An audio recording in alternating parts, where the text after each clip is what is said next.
Airbase is Perch. I don't like the new StreamYard here. This thing sucks. Aaron, how are you?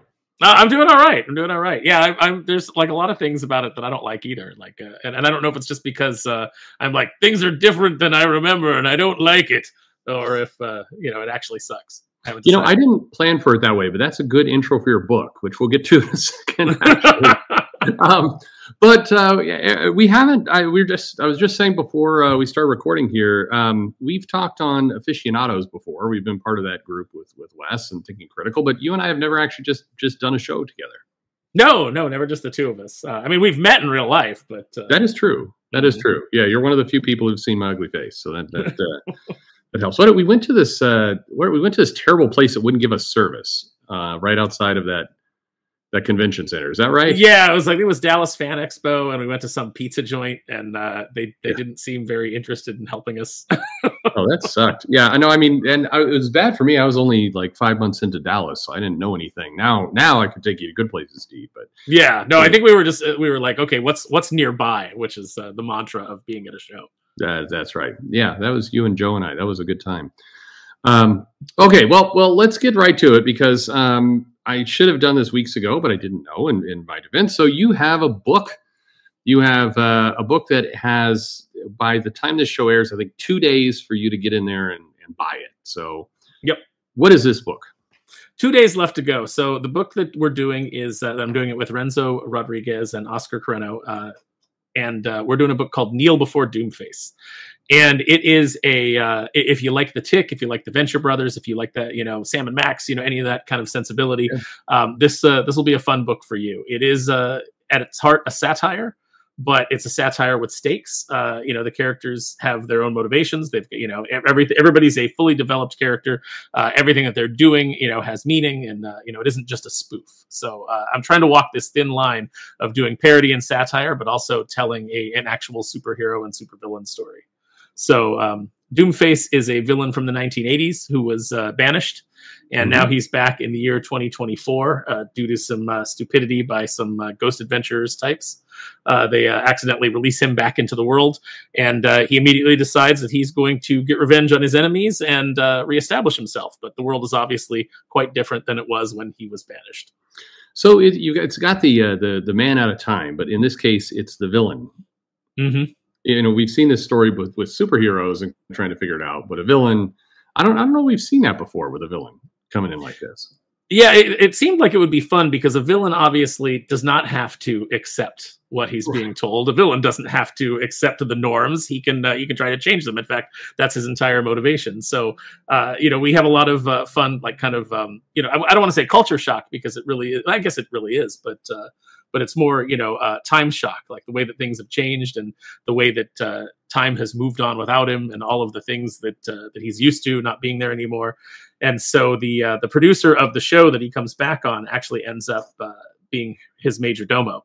And so she's going to guide him through the current world because as she explains in the book, when her camera crew tells her, you've got to stop talking to him that way. He's going to make you explode like he did those other guys. And she shoots back that she's worked in Hollywood. He's a supervillain. She's dealt with actual monsters. Very nice. And so it's no, you know what? I'm not going to do that to you. I was going to say you've done a Mark Russell pitch. I've done a Mark Russell pitch, except that I'm actually funny. So my writing's actually funny and it's actually clever. So it's interesting because so much of the stuff like X Factor coming out and it's been done before. Like I think Youngblood did it when it came out. The idea that these heroes are celebrities and The Boys does it, and it's been done a bunch of different times. But I'm trying to find a different way to do it, and I think that focusing on the villain aspect has been a lot of fun. It's made it different.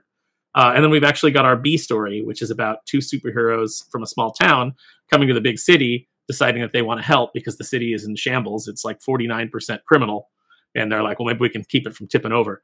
And so what they encounter is that, the conceit for their side of the story, at least in the beginning here, is what if breaking into the superhero business was like breaking into the modern day comic book industry? So they encounter a lot of the similar personalities that you see in mainstream comics. And, the first major obstacle that they come across is not, since it is 2024, it is it's not supervillains that are the main problem for them in the beginning. It is the dying influence of the Social Justice League, and the Social Justice League determined to make themselves relevant by vetting these new heroes. So, oh, very nice. Yeah, nice little Whisper Network commentary there. I like that. All right. So yeah, you mentioned it's a humor book. I love the Tick back in the day and kind of a lot, but we haven't really seen people do humor well in a while. And when I say well, I mean bear in mind everybody has something that they like, but we haven't seen, I would say, just good humor in a book. It's always got to be very well, like the Mark Russell type of humor. Not that I'm going to continue to bag on him for this entire interview, but you're going to nail humor in this. Yeah, I want to do kind of like a South Park model, not in the sense of it being as quite as crass, but I kind of want to have an everybody's fair game kind of approach, depending on the character's perspective. Obviously, Colonel Silverstreak is in our book. He's another man out of time. They freeze him every time there's not a problem, and whenever anything comes out that they need him to deal with, they unfreeze him. So he is just an absolute mix of dichotomies and old world masculinity. That's why all of our advertising with him is basically let's retoxify masculinity. Nice. So some people will really like him, and then other people will be like, well, wait a minute, are you making fun of masculinity? It all depends on the perspective that you're coming into the book with. Yeah, but at the end of the day, it's funny. Mm-hmm. Yeah, at the end of the day, we're trying to make you laugh. We're trying to make you have a good time, and there'll be certain characters that resonate with you, and maybe certain characters that don't. But hopefully, by the end, you've had a good chuckle. I like it. Well, go to so let me talk more about you and kind of other things you've done, because I remember from our conversation a couple of years ago. I mean, you've touched a lot of things in comics. That probably is not the right way to say that. Phrasing.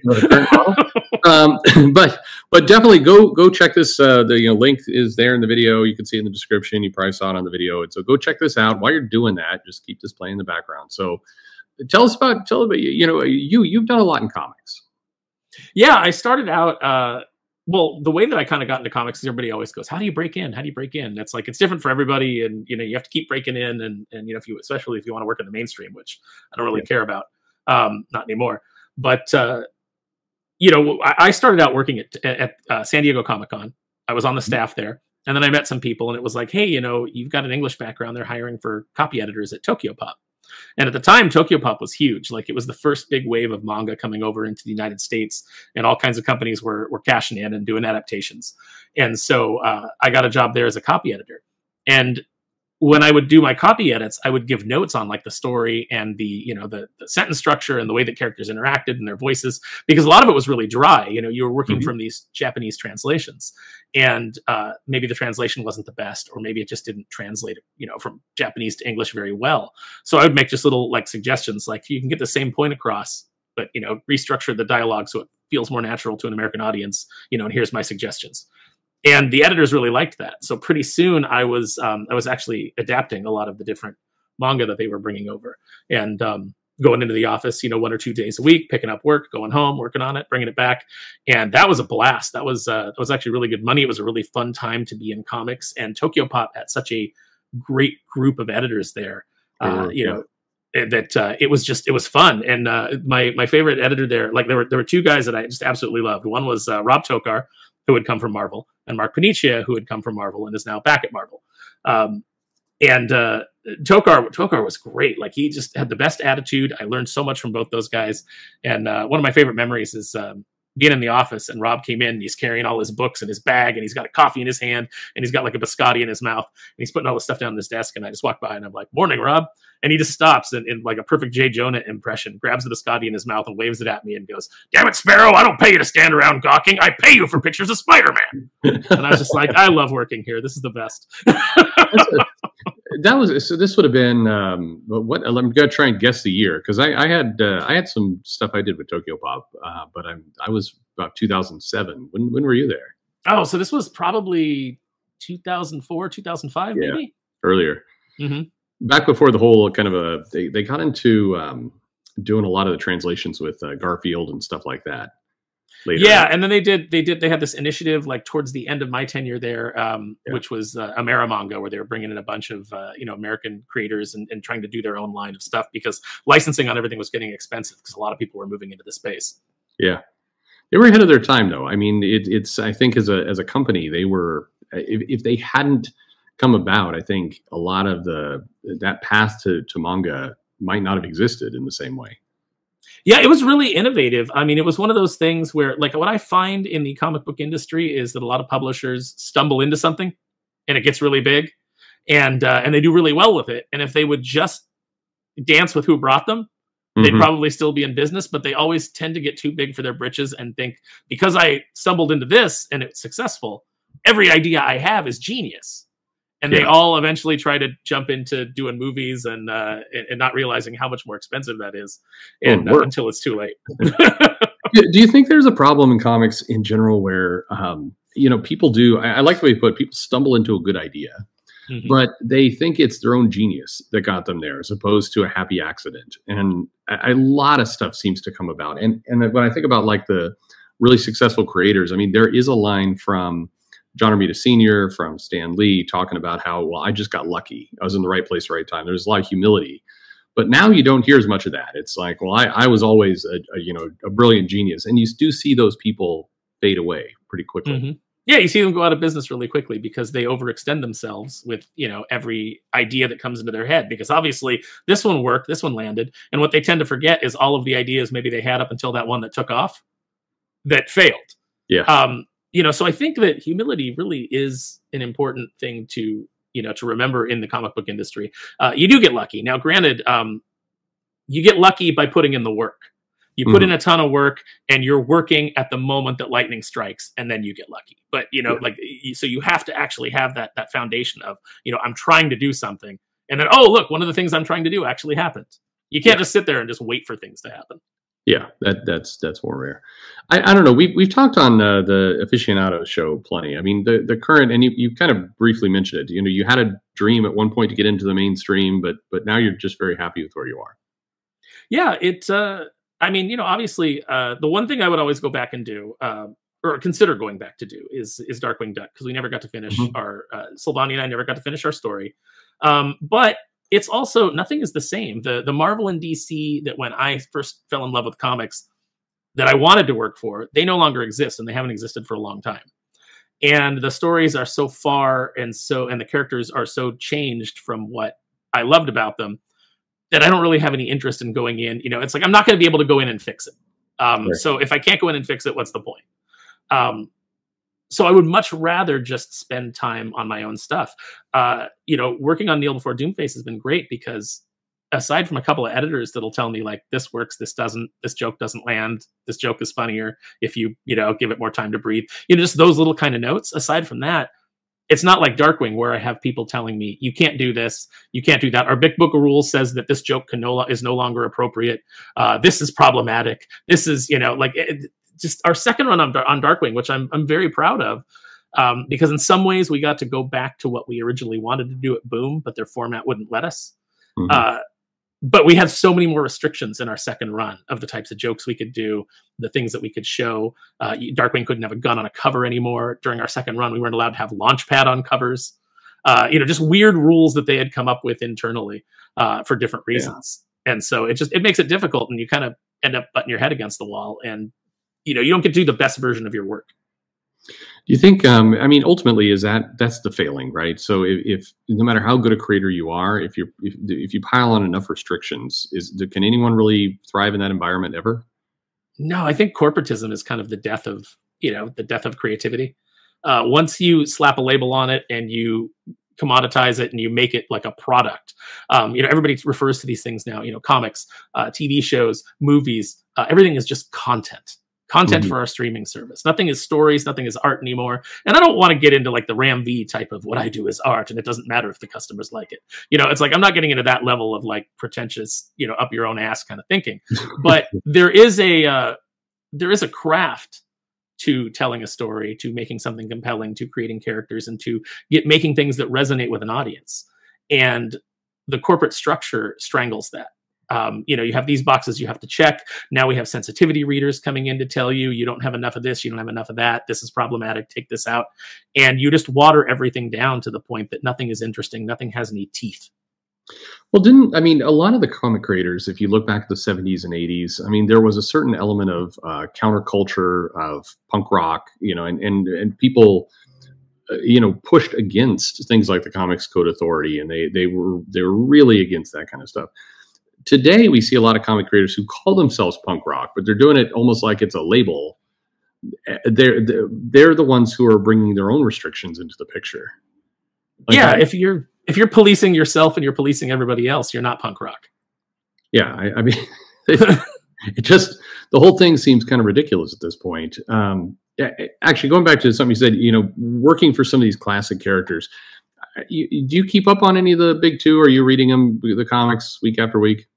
There's not much that I keep up with anymore. Like I poke my head in every now and then, or I watch different channels, and I just kind of like hear the overview of what's going on, so I can just keep generally in line with like storylines. And I'll read stuff obviously when Wes says we're talking about this on Aficionados. I'll go and I'll check it out. So there is a morbid curiosity with a lot of stuff. But the only big two book that I think that I'm reading for enjoyment right now is Green Lantern by Jeremy Adams. And then aside from that, everything else is indie. Like, I'm reading the Ghost Machine stuff. I'm reading Jim Zub's Conan, just the stuff out there that I think is really quality. I used to be all about character, which I think a lot of us are when we first get into comics. For sure. We're like, I love Spider-Man. I'm going to read everything Spider-Man. And then, you start to follow some of the creators. And now I'm just, I'm more about the creators and the stories. And it doesn't matter where they go. Actually, to that point, so one of the big things in comic books has been we have to get new readers, we have to get a new audience. And there's some truth to that, obviously. And, the old audience isn't going to die off imminently, but you do want new people coming in your door, however it happens. But what you said, I think, was just right, is the new people coming in the door are there for the character, for kind of the vibe the story is giving off. They have generally no idea who the creator is, what their opinion is, what they say on social media, any of that stuff. They're just there about the character, and then the creator comes later. But if the creator has changed the character to make it like themselves, or altered the book in such a way, there's no way to hook those new readers. You've created a cult of personality around the creators, but there's no way for those creators to actually hook new readers. And I think the other issue too is that a lot of the creators aren't interesting. So you can make a character that's you, but you're not as compelling. Do you think you're more compelling than Tony Stark? Do you think you're more compelling than, you're not. So what are you doing? And I think that it just comes from sort of this unbridled narcissism that we see permeating, not just entertainment in general, but, especially like, young people, is that they haven't really lived any life. Everything has been super easy for them, no matter how much they tell you that they're oppressed and their life is so hard and everything, is so miserable. It's like, you really do live in like one of the best times in human history. Life is pretty easy. You're not having to go out and hunt. You're not, worried about, getting killed every day by your neighbor. The things are pretty calm. Unless you live in New York, but yeah, depending on where you live. And so like it's created this weird kind of narcissism that I think permeates the books. It's like, I'm going to tell a story about me and my relationship with my mother, and so you put that into Blade, and it's like that doesn't belong there. And even before like it kind of became a narcissism thing and a self-insert thing, we always used to rail against I remember John Byrne talking about like, you get assigned, and I think I've paraphrased him on numerous occasions, but he says, let's say you create your character Phone Bone Man, and Phone Bone Man has all these things, and that's a part of him, and no one wants to publish Phone Bone Man. And then you get a call and they're like, but you know what? We think that you got enough writing chops to do the Fantastic Four. Right. You can't say to yourself, well, how do I tell my Phone Bone Man stories within the Fantastic Four? You have to say, well, what kind of interesting Fantastic Four stories can I tell? Sure.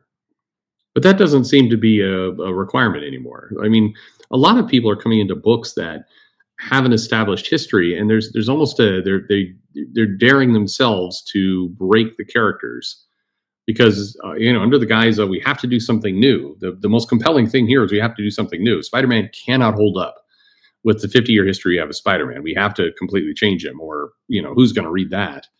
But the character they change him into is one that probably only appeals to the creator, or the creator's close circle of friends, and not the kind of the hundreds of thousands of people who've seen movies and read the comics, and potentially these new readers who are going to come to the door saying, I want just a Spider-Man. Instead, let's have a Spider-Man who is depressed, hopelessly dating, and then who's it like they put Mary Jane with? What's the guy's name again? Paul. Yeah. Like, I mean, just as a new reader coming in, I'm just trying to picture somebody coming in, picking up a comic in the middle of that run and going, all right, I'm interested to read Spider-Man. And there's a long subplot with Paul. Like, what are you thinking at that point as a reader? You've got to be incredibly confused. Yeah, it's always that, the idea that, people are going to see the movies and then they're going to go to comic book stores and they're going to want to buy the comics. And we know that doesn't happen a lot, but it has to happen on some level. There has to be a small percentage of people that go in looking for the books. And we've always said, you go in and you go, hey, I just saw the Avengers movie. I want to watch the Avengers, or I want to read about the Avengers. And they give you a book where none of the Avengers that you just watched the movie about are in that book. And it's, a plot line that doesn't recognize anything that, that you're coming in from. And I'm not saying everything has to be static, and I'm not saying that we have to change the comics to reflect the movies. I'm just saying that there has to be a little bit of synergy there. There's certain things that, are baked into the DNA of these things. So if you're doing an Avengers movie with Captain America, Iron Man, and Thor, and you happen to still be publishing comic books about Captain America, Iron Man, and Thor, you should maybe try to have some synergy and have at least 2 of those 3 characters on your Avengers team, and have them recognizable with the archetypes that are being portrayed on the screen. Because, up until phase 4 and 5, the Avengers that you were getting in the movies, were very comparable to the ones that you were getting in the comic books. They were recognizable. Right. But I think, the other thing about the movies is, and I'd have people who'd come into the shop and they'd either seen the movie recently or, for whatever reason, they found themselves in the shop. Maybe they saw the movie months ago. And, when people see a movie and they don't have the background of the characters, in most cases, they'll want to see the first movie. So, and you see all these articles out there about, on Disney Plus, here's how you watch the Marvel movies in order. Here's that's really important to people. I want to see it in order. So people would come into the comic shop and they're like, well, I'm interested in the Avengers. So give me Avengers #1. And, the first problem there you have is like, well, which one? I've got 40 different #1s to choose from. What do you want to, let's give you the most current one. And then the most current one, like you said, it's got, Ghost Rider and She-Hulk and other characters that didn't make sense in the movies. And plus when you open that up, they're going to fight some Celestials and ultimately live in its corpse. And it's just like, it would be like somebody coming into the 8th movie with no background on any of the characters, confused, and also not understanding why they're spending a big portion of that movie talking about, a relationship of a supporting character. It would just make no sense to a new reader. Yeah, it's like you're coming in and your first movie is Infinity War. And you're like, what are they fighting about? What's going on? Who are these people? Yeah, and it's Infinity War where in the middle of it they've just spliced in like 15 minutes of When Harry Met Sally for some reason. So she's having an orgasm at the diner? Is that what's happening? What does this have to do with the purple guy? And then back to the purple guy. Did the purple guy cause this? We don't know. But that's that. Anyway, it's like watching Tenet. What is happening?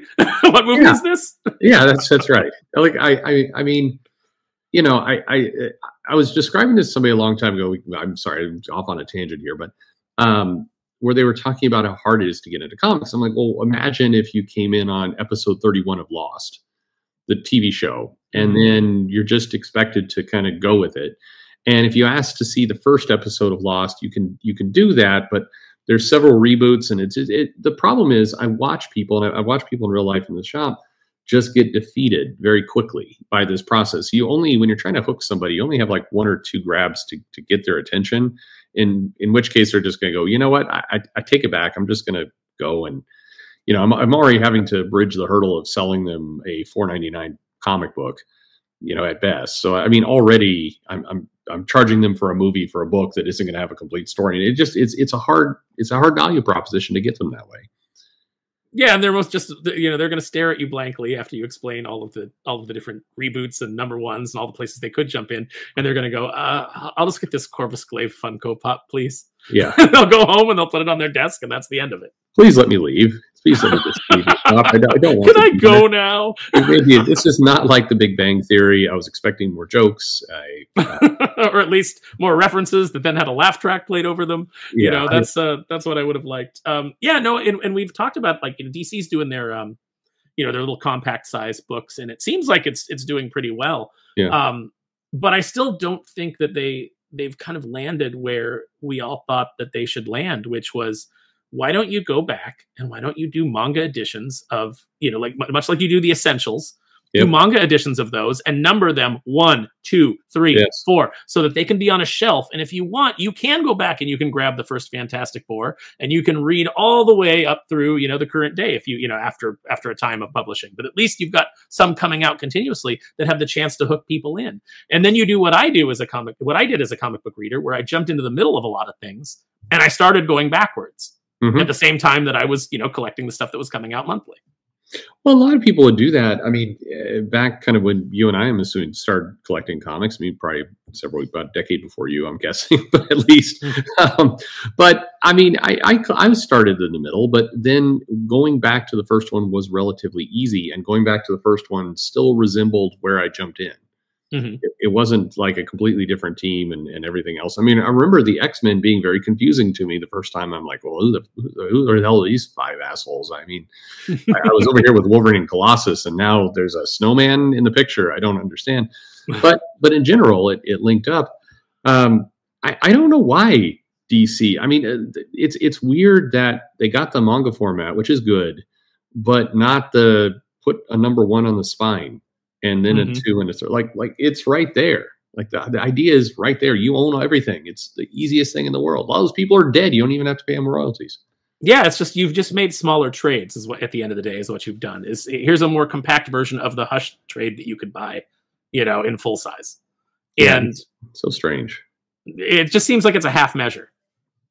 Yeah, I think there's a lack of confidence, and kind of getting back to you and everything, and how you came into comics and kind of, being an editor and everything.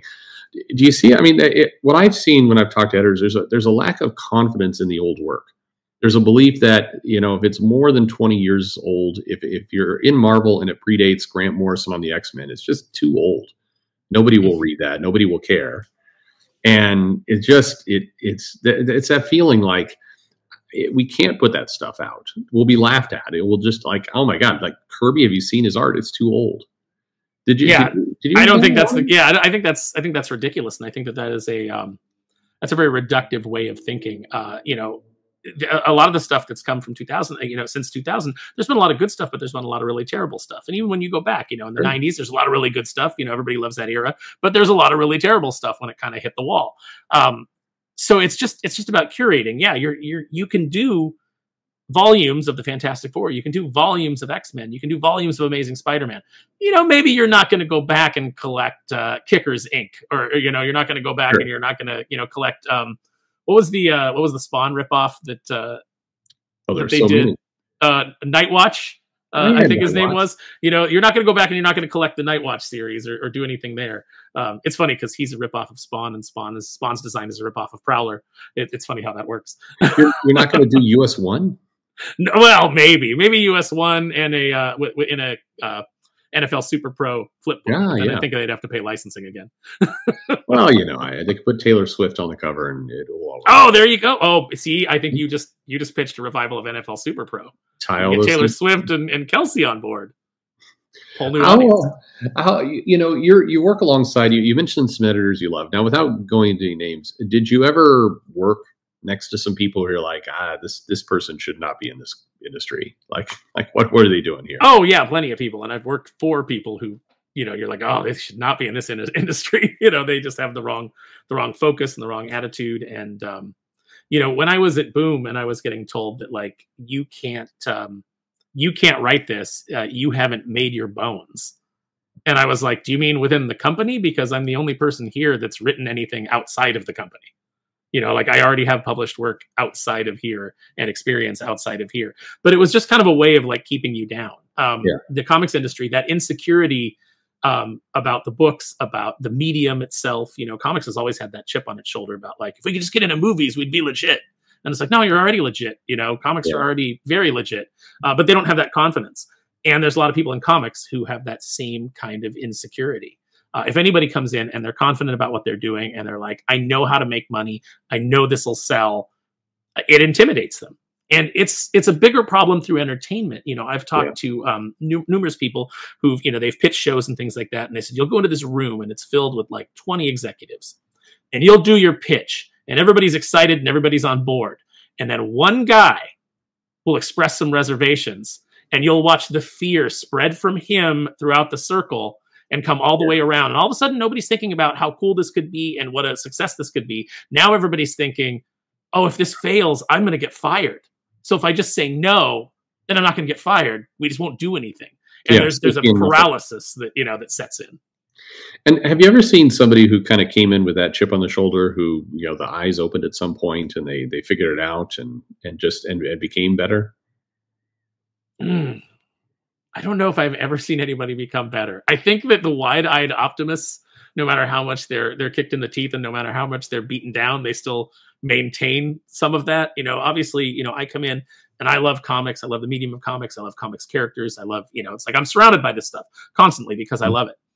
And I haven't let the shitty personalities within the comic book industry taint my love for comics itself. It's just kind of like the line that you have to try to walk if you want to keep doing this and you want to keep being in love with it.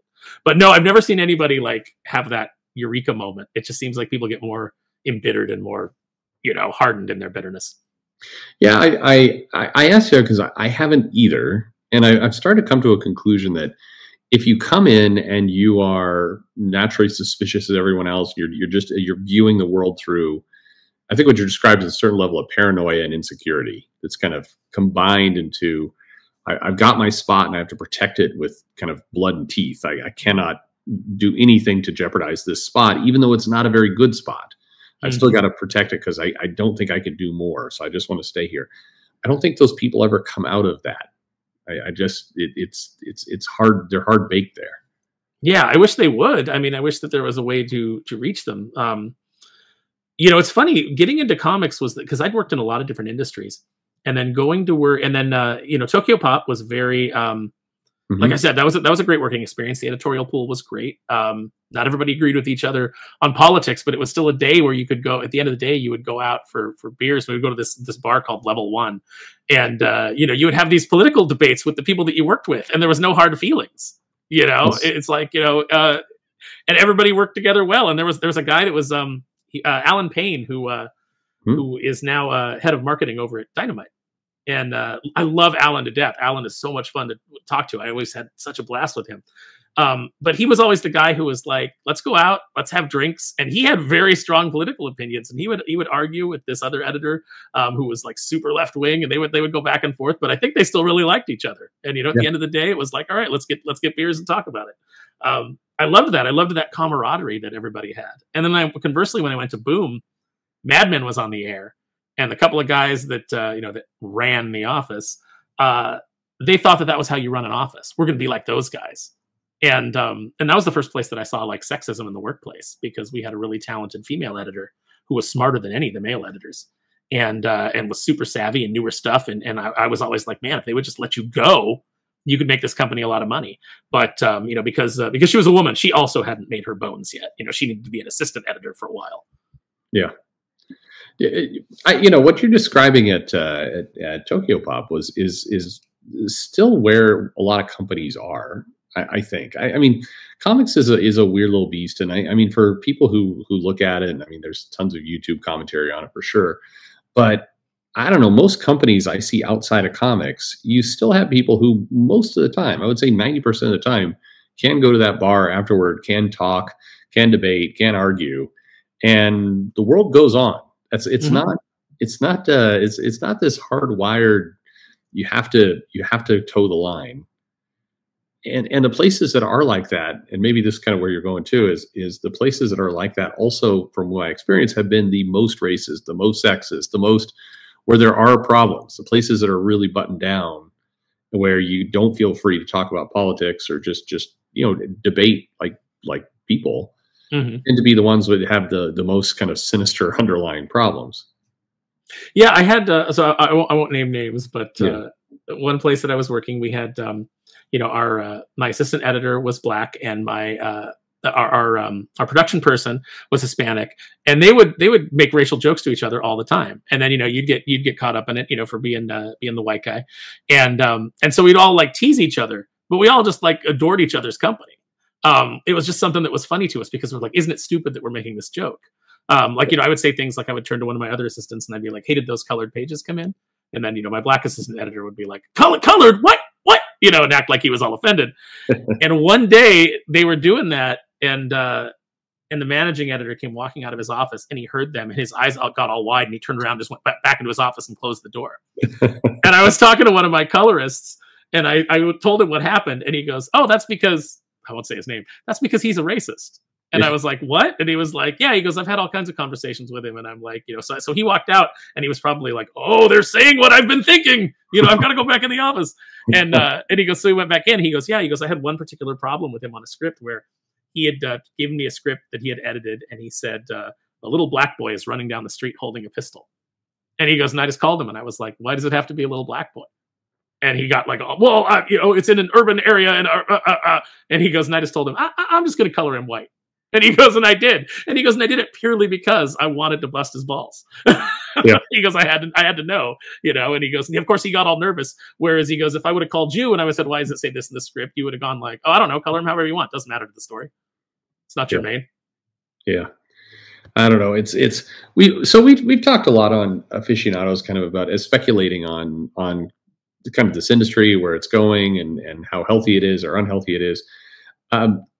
I'm curious, kind of turning it to the other end. Do you think how much value is the online community? Our conversations, not a it's super fun always going on West Show, and I was going to say I enjoy this channel, but I don't. But your channel, mine, purely mine. Don't enjoy it at all. No, but how do you think this is helping, or at this point is it just keeping the cycle moving? All of this commentary on comics. I think it's helping it's not helping the mainstream, because the mainstream refuses to change, or refuses to recognize that there's a problem. We still get these things where, you've got guys going like, "No, sales are fine. I don't know what you're talking about. Everything's great." Yeah. You still have that going on. And it's purely just because, it's like, I understand you have to protect a certain political ideology that you're working under. You can't admit that it would be wrong, or that, maybe it doesn't reflect your customer base. But that's a problem. So I don't think that it's helping the mainstream, because I think the mainstream refuses to change. I think it is helping the indie sphere. It is helping more and more of us kind of like break out. It has raised awareness of various campaigns, that people are doing independently. And it is sort of building a, not really a parallel economy, but certainly a sub-economy within comics. And so if you love comics, there's still plenty of places to go that aren't the mainstream, that aren't the big two, that where you can find entertaining stories, and you can find people that are passionate about it, and people who appreciate your business, which is huge. I do think that if the industry is going to survive, it's going to have to see a shift. We're going to have to go back to customer service. We're going to have to get away from editors tormenting the customers. We're going to have to get away from that and get back to solid storytelling and giving people what they want, producing commercial art that people want to pay for. Because like we always say, at the end of the day, you are in the service industry. You're asking people to part with their hard-earned cash for things that you've made. And if you want to do that, then you need to offer them some customer service as well as entertainment. Sure. No, I agree. I think that the mainstream in particular, the challenge I see, and just tell me if you agree or disagree, but with the indies, there's not a burden or a pressure to sell hundreds of thousands of copies. They can pretty much bake their business and their model. They can produce a book. They can not lose money for it. Hopefully they don't lose money for it, but they can basically make it work economically. But the mainstream, on the other hand, they're locked into a system where they kind of have to churn out 80 books a month or whatever it happens to be. They've got to fill the shelves. To take a step back is fundamentally, dying for them. Or at least it's a big gamble. I would say it's a gamble they should take, but I won't go there just yet. But given that, the mainstream seems trapped. The commentary is still mostly on the mainstream. I do agree it's raised awareness for indie comics, but still the majority of videos and comments and everything are talk about Marvel and DC because they're the big guys on the block. So it just feels like we're trapped in this kind of fight where, the mainstream isn't going to change. And I agree with you there. I mean, there's no motivation for it to change. It's trapped in amber. We're getting some recognition for the indies, but they're not going to be big enough to take over the mainstream because that'd be a seismic shift. So it just feels like we're in this stalemate period. And I'm curious, do you think that ends? Is there a place where that stalemate breaks at some point? I think inevitably it has to. I mean, I agree with your assessment that, you have to talk about the mainstream, when you're doing a channel like this, or it's like talking about the mainstream is going to get you more views. It's going to get you more hits because it's something that people will recognize. Sure. It's just like when you're surfing Netflix, you're more likely to go back and watch an old movie that you like than you are to try something new. Exactly. And I don't know exactly how to break that. And I think in the indie space, I think there was a real potential to build a community that could have been a viable alternative, but much like in the mainstream, egos got in the way, little cliques, infighting, people sniping at each other all day online. You've got either, if you're not just a straight up asshole in the indie space, then you're like a sanctimonious person who's constantly putting out like, here is my screed of what you need to do to be successful and consistent in comics. Exactly. I come down from on high, Yeah. Exactly. That's what you do, but you do it in an entertaining way, which is the difference. We'll see about that.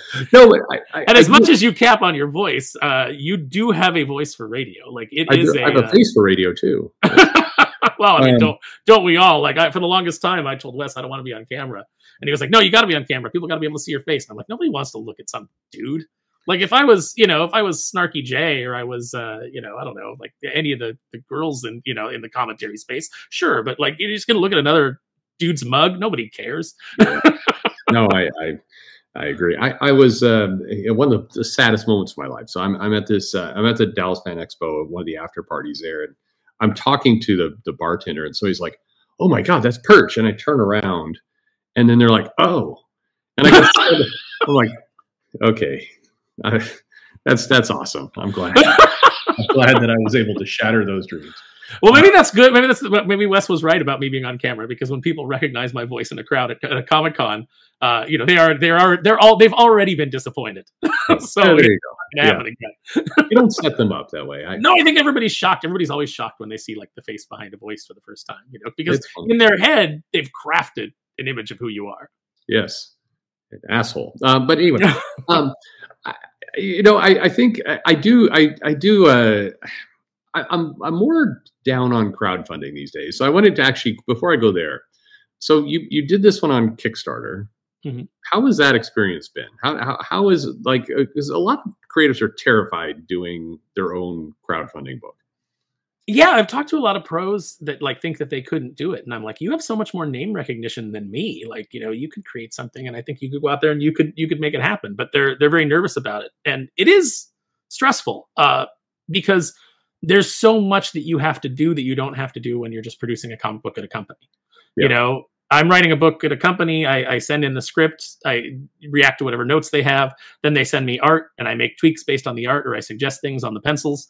And that's it. That's all I have to do. And then go out and talk about it, which a lot of pros don't even do. They want to talk about what's important to them, and it doesn't seem like their work is right. Because they're never tweeting about it or engaging with customers about it because they hate the customers.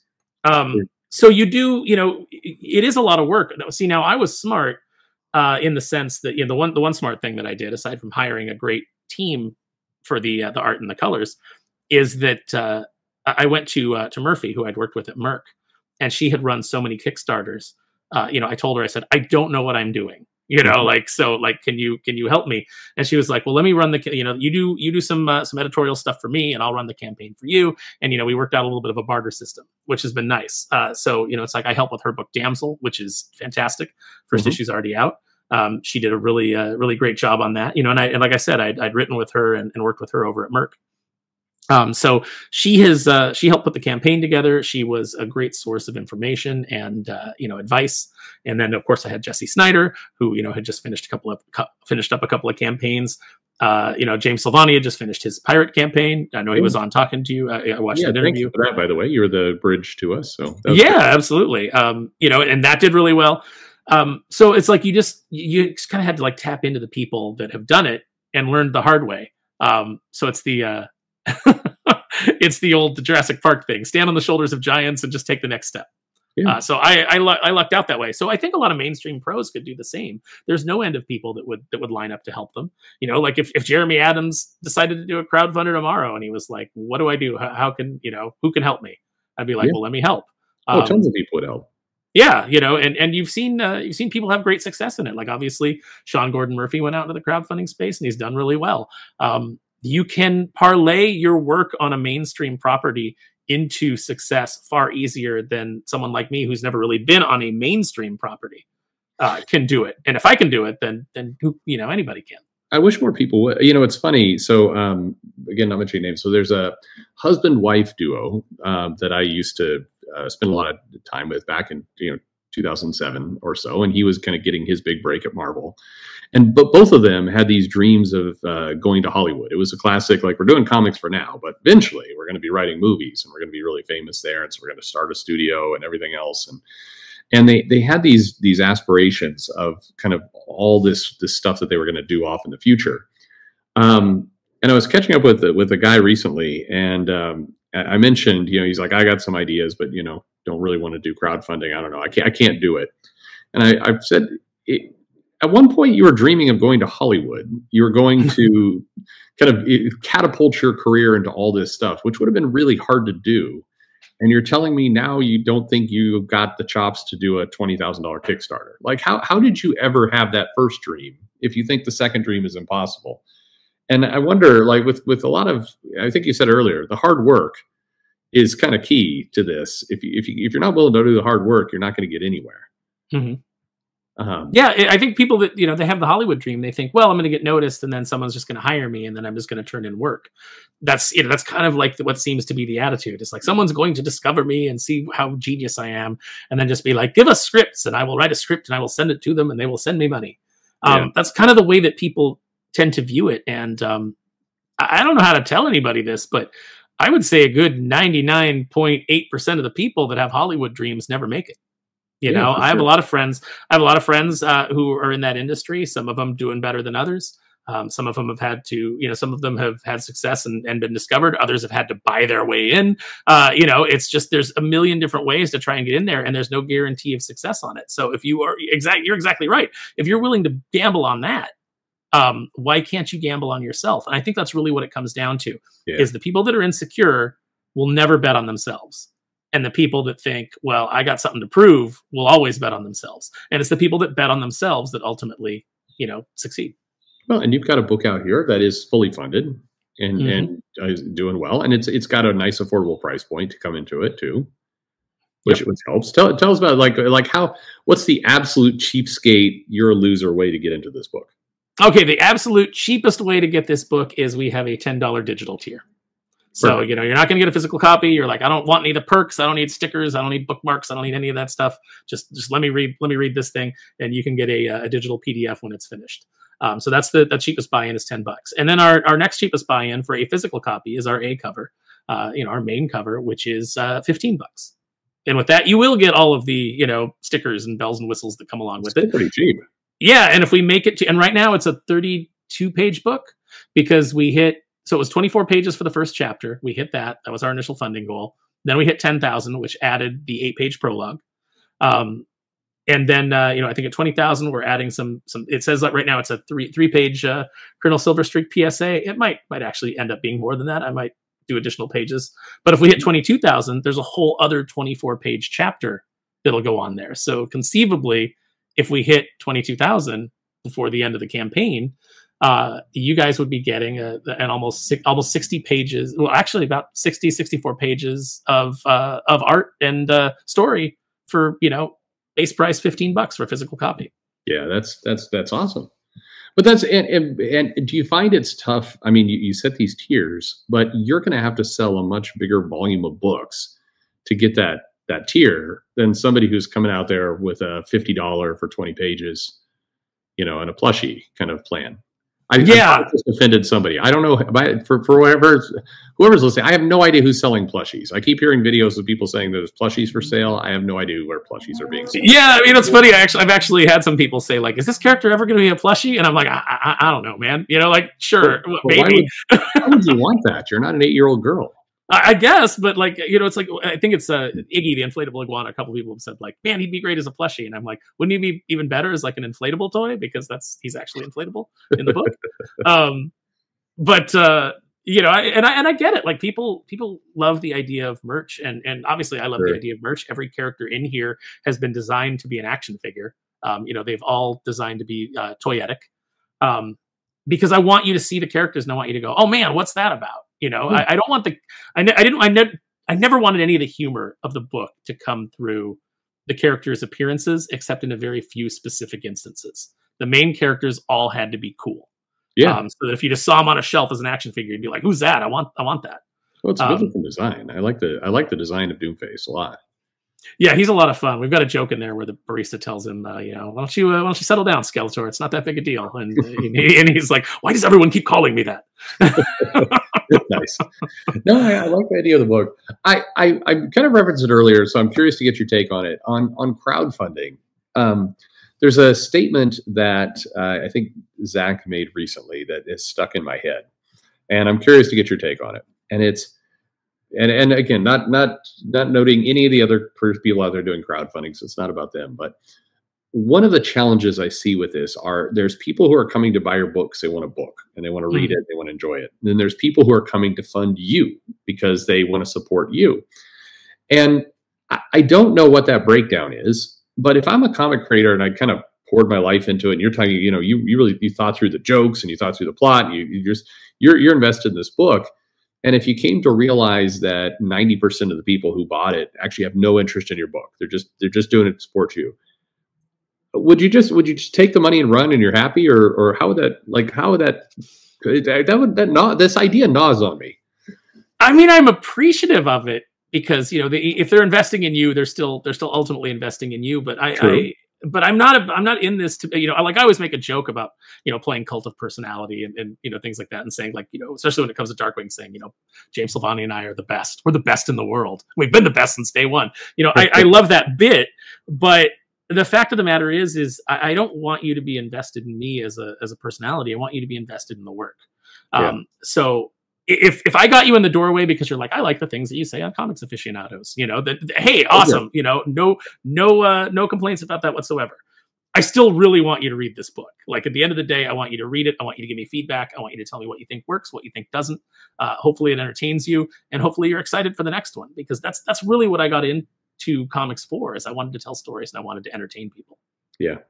No, I mean, look, don't get me wrong. I think somebody who's willing to give you that money, they are investing in you. And I think that's really awesome. I just, and this dates all the way back. We could go for another hour on this, but just, I always like to have comics to read them. I definitely protected them. I put them in the bag and the board, but I always found the people who are buying comics and never opening them up, never opening the bag, never had any interest in actually reading it. They were just storing it. I always found, you know, I'd happily sell it to them because that's my job, but I hated it.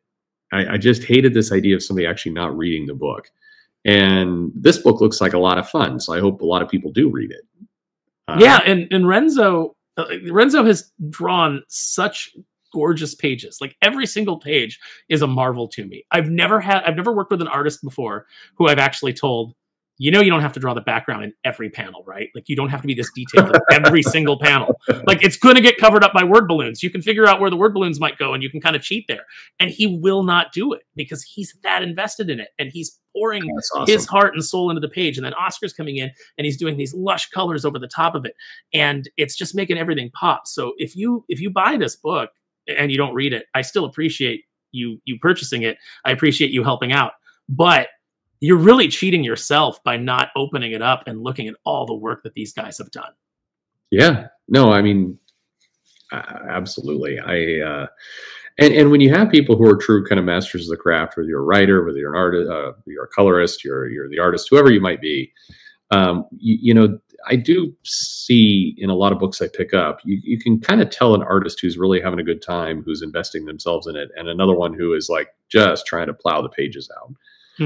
And so for the people who are actually trying to create great art, you know, I just want those books to be read. So I want your book to be read. I appreciate it. I do too. I want Renzo's art to be looked at. I want Oscar's colors to be enjoyed. You know, the great thing about working with Renzo has been that he's so passionate about it and he's having such a good time.